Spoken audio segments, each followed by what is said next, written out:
c'est l'acide fluorhydrique. C'est le seul acide qui attaque les CO2. Donc cet acide-là, vous ne le toucherez pas pour une raison très simple, parce qu'il est très dangereux. Et donc comme on tient à vos vies, en fait, il est très dangereux. Pourquoi? Pas parce que il brûle, d'accord? Okay, il n'est pas comme l'acide phosphorique qui brûle la peau, donc on sent très vite qui est en train de nous attaquer. En fait, l'acide fluorhydrique, la chef, attaque le calcium. Donc, s'il rentre en contact avec un corps humain, ce qu'il fait, c'est qu'il ne va pas attaquer la peau. Donc, il pénètre, il est absorbé par votre peau, et il pénètre dans les os. D'accord? Donc, plutôt rapidement. Et en fait, l'acide fluorhydrique est gourmand en calcium. Donc, vous imaginez bien que vos os sont faits en calcium. Et donc, lui, il va pénétrer dans les os jusqu'à attaquer le système nerveux. Donc, vous savez que, voilà. Jusqu'à attaquer le centre de l'os, où il y a la moelle. Et donc, à partir de là, c'est foutu. Dans le sens qu'il se propage très rapidement dans votre squelette jusqu'à attaquer le système nerveux périphérique d'abord et central après. Et donc, à partir de ce moment-là, vous passez une vie de douleur, dans le vrai sens du terme, parce que vu que vous manquez de calcium en permanence, votre cerveau va renvoyer l'information de douleur dans toutes les eaux qui ont été contaminées par l'acide fluorhydrique. Donc, dans le cas où on est contaminé par de l'acide fluorhydrique, première chose à faire, c'est rincer rapidement à l'eau et pendant longtemps, pendant des minutes, hein, il y a des douches qui durent 20 minutes, des douches à l'eau froide qui durent 20 minutes pour se rincer. Prendre des cachets qui permettent d'augmenter la concentration de calcium dans votre corps. Et dans des cas plus graves, on coupe la partie du corps qui a été contaminée. Il y a des gens qui ont perdu leurs mains, leurs bras parce que ils travaillaient dans des fabs de silicium et que ont été en contact avec le calcium, le HF. Donc pour éviter la propagation de l'acide dans les os, donc le plus souvent c'est les mains qui rentrent en contact en premier avec l'HF parce que vous manipulez avec les mains. La seule façon d'arrêter la diffusion de l'acide dans la moelle, dans les os, c'est couper la partie du corps qui est rentrée en contact. Voilà pour la petite histoire. Donc, acide très dangereux, parce que on ne le sent pas arriver. Et en fait, par contre, qui produit des dégâts sur le corps humain énormes. Voilà. Mais, un microélectronique, il s'avère qu'il est très utile parce que c'est le seul qui peut graver les CO2 de manière très sélective. C'est-à-dire, il attaque les CO2, mais il n'attaque pas le silicium. Voilà. Donc, en fait, il dégage les liaisons silicium-oxyde, mais dès qu'il rentre en contact avec la surface de silicium, il ne se passe plus rien. Donc, ça me permet d'enlever l'oxyde de masquage. Et pourquoi je veux enlever l'oxyde de masquage? Parce que l'oxyde de masquage, c'est juste un oxyde de protection. Et alors que moi, je veux avoir un oxyde de grille fin, très propre, très bien fait, parce que l'oxyde de grille permet de contrôler la tension du seuil du transistor. Donc, en coupe, je le vois, qui se positionne là. Si je regarde en top view, vous voyez, hop, j'ai juste fait apparaître une ombre, parce que du coup, lui, il se dépose de partout. Par contre, il croît vite sur le silicium et il ne croît pas sur l'oxyde de masquage. On verra quand on fera l'oxydation pourquoi. Ensuite, on dépose du polysilicium. Le polysilicium, c'est quoi? C'est du silicium polycristalline. C'est-à-dire, Il n'est pas un cristal parfait comme notre substrat, mais il est formé de plusieurs cristaux, donc c'est des bouts de cristaux tous différents, tous liés entre eux, hein, donc c'est quelque chose qui n'est pas très propre, mais qui permet quand même d'obtenir une bonne conduction, mais qui est plus rapide à fabriquer. Parce que vous imaginez bien qu'on ne peut pas, à cette étape-là, remettre notre wafer dans un banc de silicium fondu à 1400 degrés, parce que sinon tout va fondre. Donc, on part sur une base cristalline de silicium, le reste ne sera pas un cristal. Mais on va faire un dépôt, une déposition de matériaux avec un procédé CVD ou par pulvérisation d'un polycristal de silicium. Une fois qu'on a mis le polycristal de partout, on remet un oxyde de protection.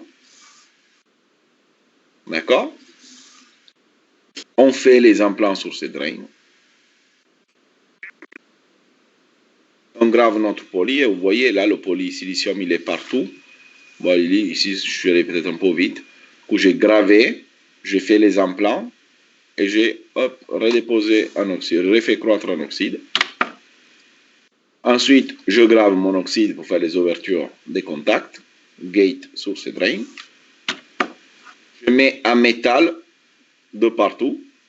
Alors vous comprenez bien que si je laisse comme ça, ça va faire court-circuit entre sur ces drains.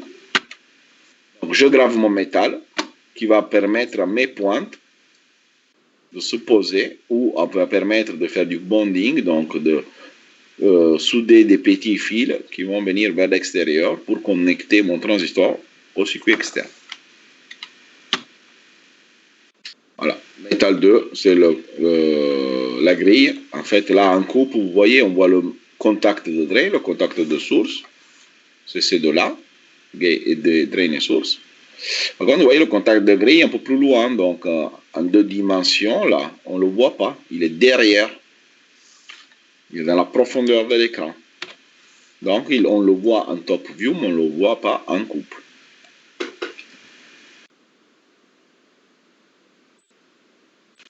Voilà. Donc, ça, ce sont les étapes de fabrication. Bon, bien condensées, hein, mais ce sont les étapes de fabrication du transistor MOS. OK? Voilà, voilà. Donc, pour l'examen, tout ça, il faut connaître. Hein, il ne faut pas faire l'impasse. D'accord? Donc, là, il y a un nouveau semestre qui commence, qui a commencé.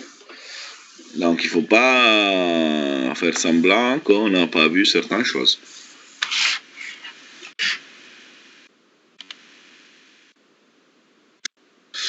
Est-ce qu'il y a des questions?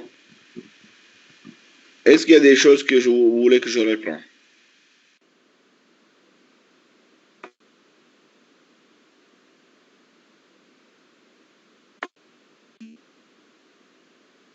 Ok.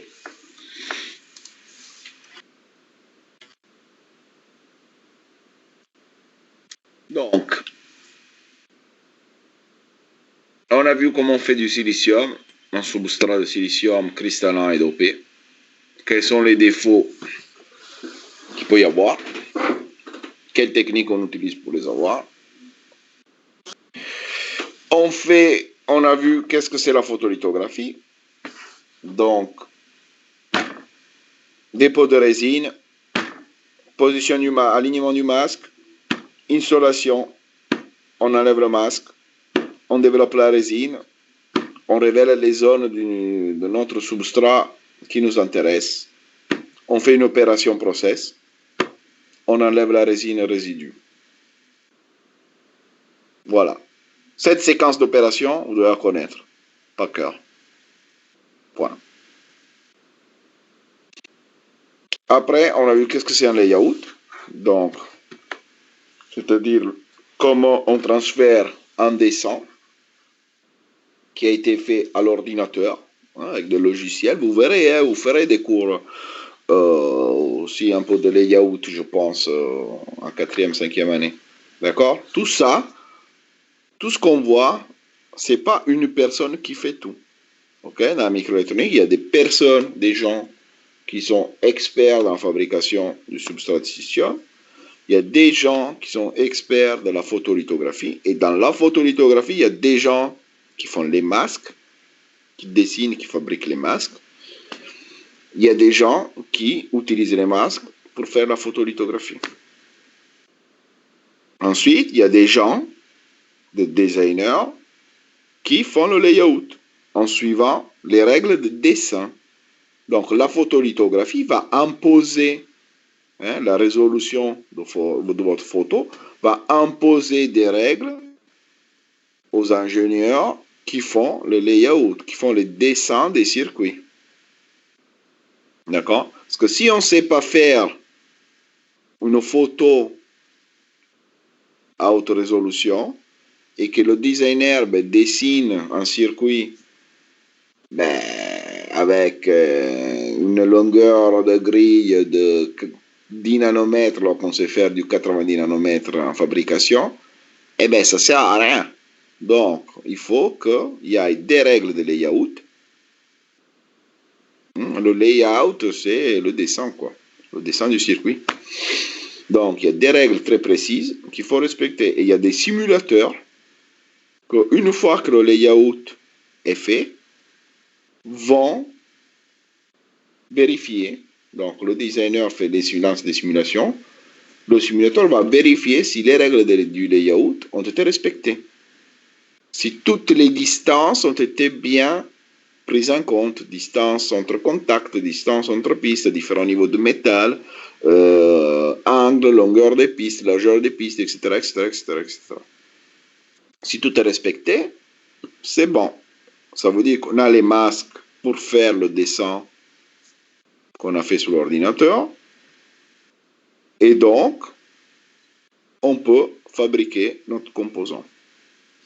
Donc, maintenant, ce qui nous reste à voir, c'est l'oxydation. Donc, comment on fait des oxydes? Et ça, c'est un autre métier. Comment on dope certaines zones, donc réalisation des couches actives, ça, c'est un autre métier. Et comme on grave les matériaux.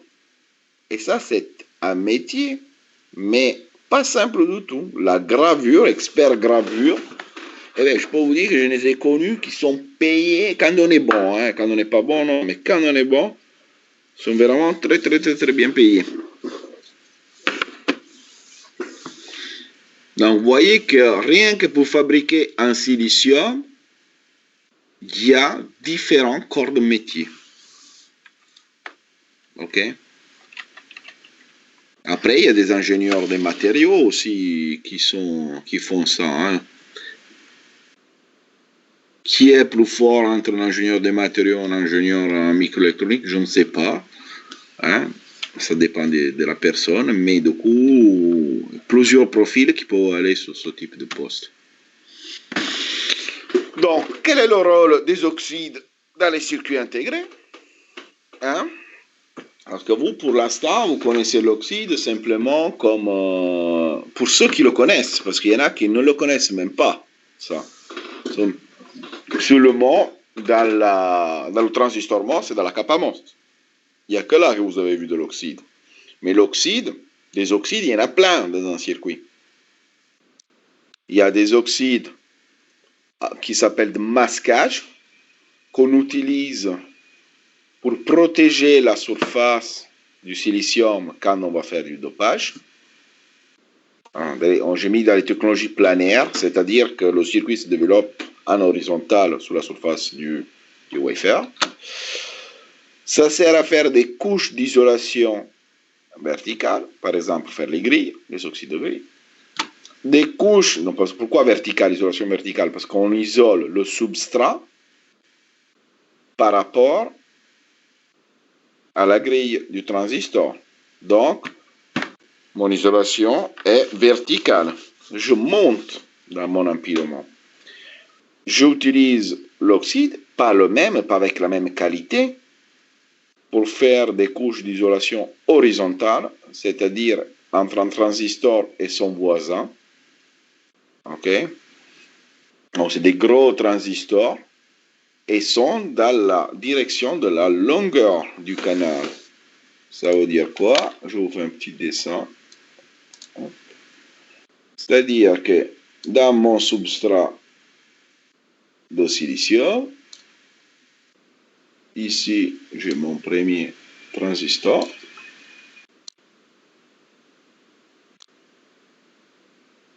Donc, pour l'isolation verticale, ben, bien sûr, hop là, je crée mon oxyde de grille. Et là, j'ai mon polysilicium gate, donc gate, oxide, semiconductor. Maintenant, à côté de ce transistor, il va y avoir un autre transistor, mais qui peut-être n'a rien à voir dans le circuit avec lui. C'est juste qu'il est fabriqué à côté. Donc, pour isoler lui de son voisin, je vais faire un gros oxyde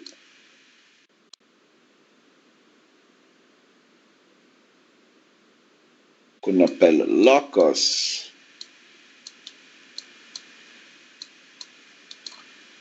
Et du coup, là, je peux aller fabriquer un autre transistor. Hop, hop, hop. Et voilà. Comme ça, le source et le drain des deux transistors sont isolés.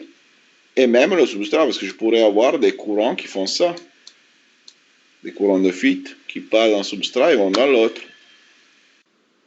Donc, je fais un bon gros oxyde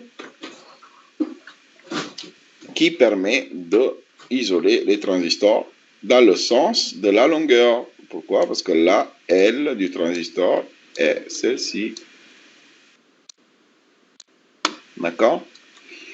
Mais il ne faut pas oublier que le monde est en 3 dimensions et donc, si je fais ça, je vais avoir besoin aussi d'isoler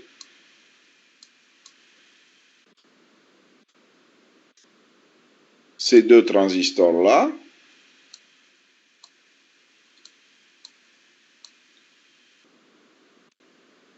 par rapport aux transistors qui sont derrière, qui se trouvent ici, avec une autre oxyde. Hop.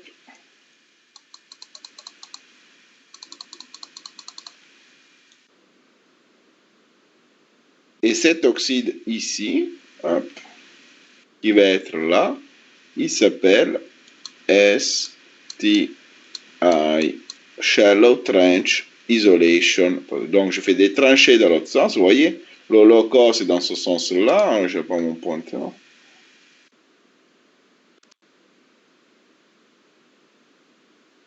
Et l'STI dans l'autre sens. Donc un, il isole dans le sens de la longueur, et l'STI va isoler ce transistor-là par rapport à un autre transistor qui se trouve ici dans le sens de la largeur des transistors, du W, de la Y.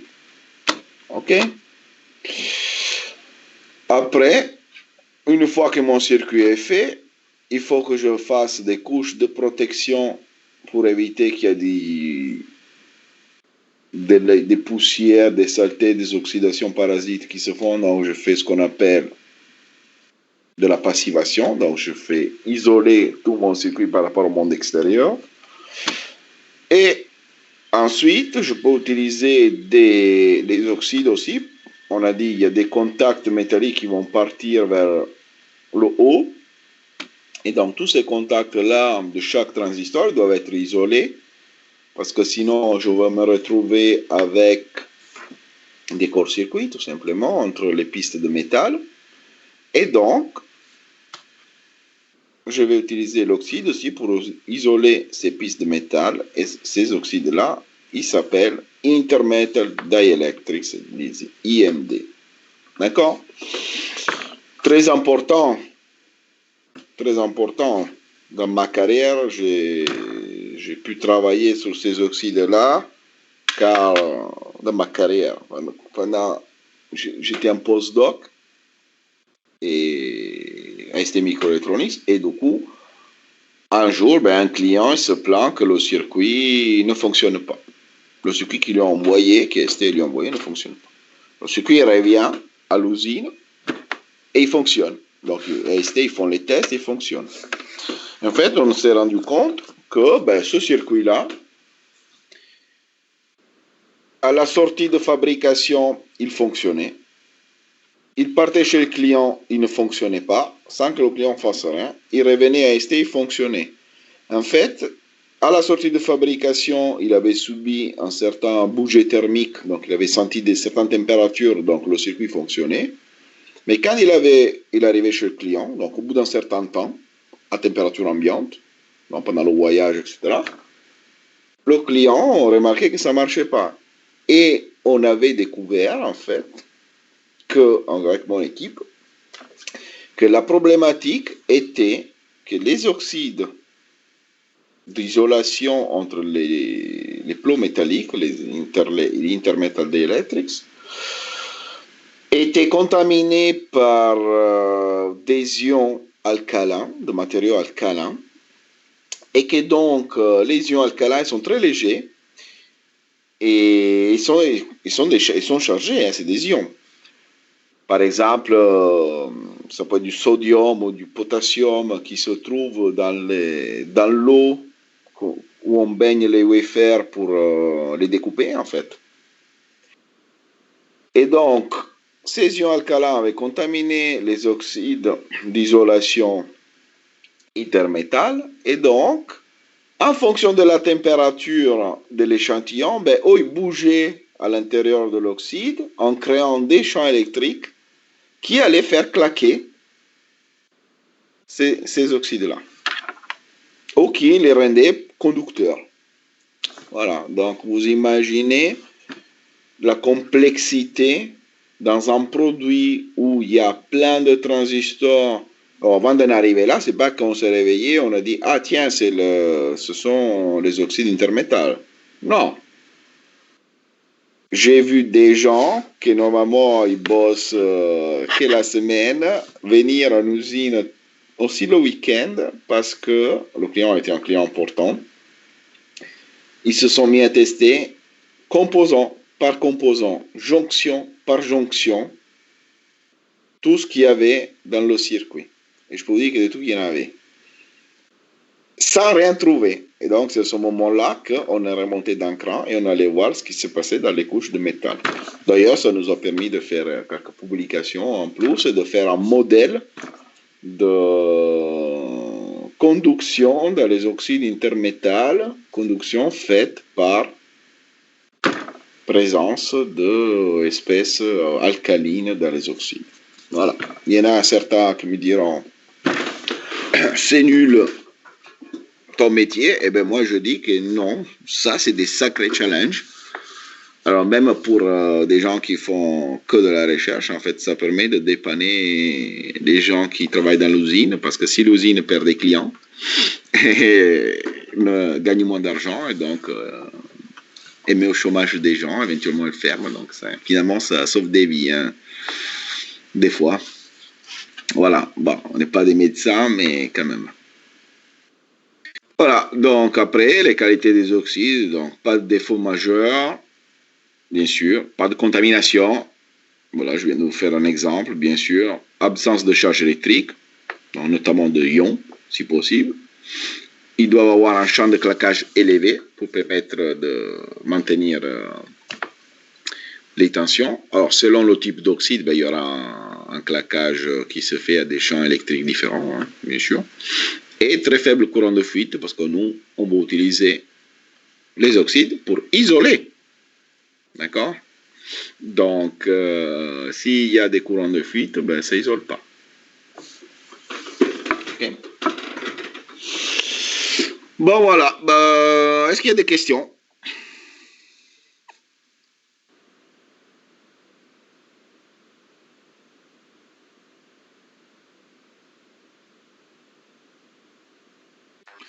Voilà, bon, s'il n'y a pas de questions, je vous remercie d'avoir participé à ce cours de technologie de composants. Et on se voit normalement avec certains mercredi après-midi un TP de physique, avec d'autres jeudi après-midi un TP de physique. Avec tout le monde, on se reprend en visio vendredi 19 à 8h. Super. Voilà. Je vous souhaite une bonne journée.